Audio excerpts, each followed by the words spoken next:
The Bernina stitch regulator has worked from day one. It is definitely a foot that will make your free motion quilting a dream. So I'm going to show you what this looks like. This is an option for this machine, which is kind of nice because if you buy this machine and you aren't a quilter and then you become a quilter, you can add it on.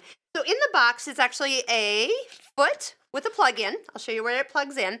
And then there's actually two accessory feet. One that's actually an open toe foot, so you can kind of see where you're going, which I prefer. And then one that's a little bit more like a saucer. This is good if you have high loft batting, kind of helps squish it down and slide it out to the side as you're working with it. If you're changing the feet, you just squeeze the little edges on the side, pull out, and slide the open toe one in. The one that comes with it is the closed toe. So it is safer for if you have safety pins in your quilt because then you're not going to hook them accidentally if you're not paying attention. So, but I like to see where I'm going. I'd rather take the chance. Next, go ahead and take your presser foot off. Lower the feed dogs down. That's over here underneath where your foot control plugs in. Now the foot's going to kind of go on a little just like normal.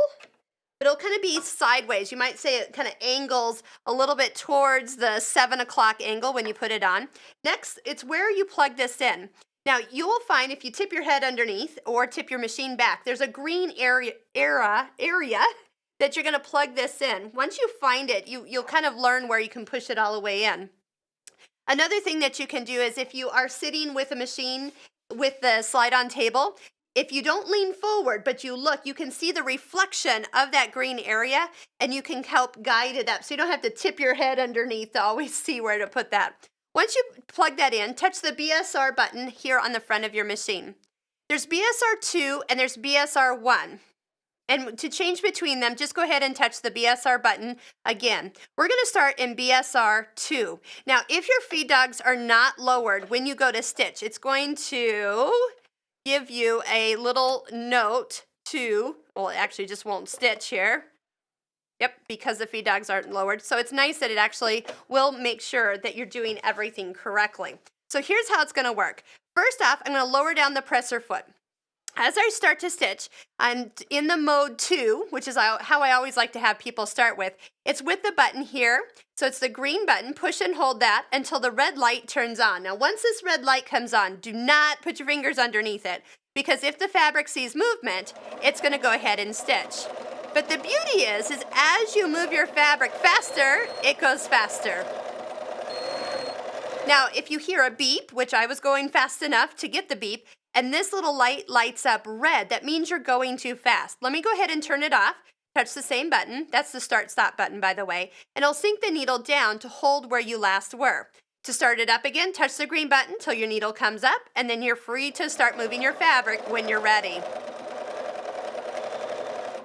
So, if you're getting beeped at, it means you need to slow down. The machine just can't stitch that fast for the stitch length that's currently on the machine. So you can actually set and find where you like the stitch length to be. So if you want it a little longer for, say, a bigger pattern so you can go faster, lengthen that out. 2.5, 3 is nice. It will go as long as 4, yes, and as small as 1, where 2 is kind of where we start. So if I push clear, I'll bring it back to 2. So once again, if we're going to do a little longer, plan to move your fabric a little further to get it started, kind of a little bit jumpy. Don't try small areas with a long stitch length. It's going to look very angular because the stitches aren't going to be nice and smooth. So a trick is always use a smaller stitch length when you're using the stitch regulator for a smoother stitch. Now, and another trick I use is I always use a finer thread with that shorter stitch length, and boy, does it make me look good.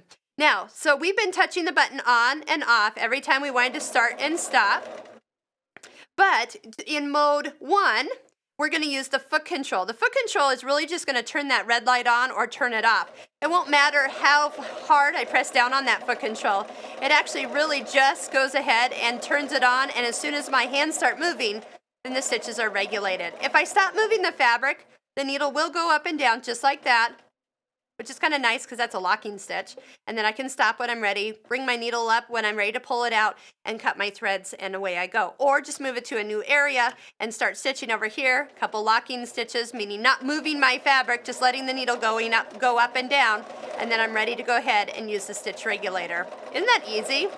It really takes the guesswork And it kind of catapults you into looking like you're an expert in free motion quilting. You can concentrate more on where you're going than the speed of your hands, and you'll be more accurate as you're doing free motion quilting. So take a look at this foot. It is worth the investment, and because you can add it on to the Bernina 530, go ahead and do so.